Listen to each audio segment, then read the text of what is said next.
Tragjike, 28 vjeçaria shtatzan ndëron jetë në spital. Dyshohet se i shkaktoi alergji. Një ngjarje e rëndë ka ndodhur në spitalin e Artës në Greqi, ku një grua shtatzan, 28 vjeçare, ka ndruar jetë. Sipas raportimeve të mediave greke, gruaja ka ndruar jetë për shkak të alergjisë ndaj një antibiotiku.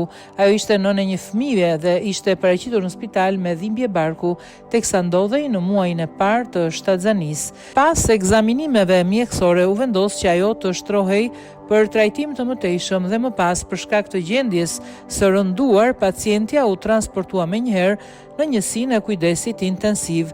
Ngjarja ka tronditur familjen, ndërsa administrata e spitalit ka urdhëruar nisjen e një timi të brendshëm administrativ për të sqaruar rrethanat dhe përgjegjësitë që mund të kenë çuar në humbjen e 28 vjeçares.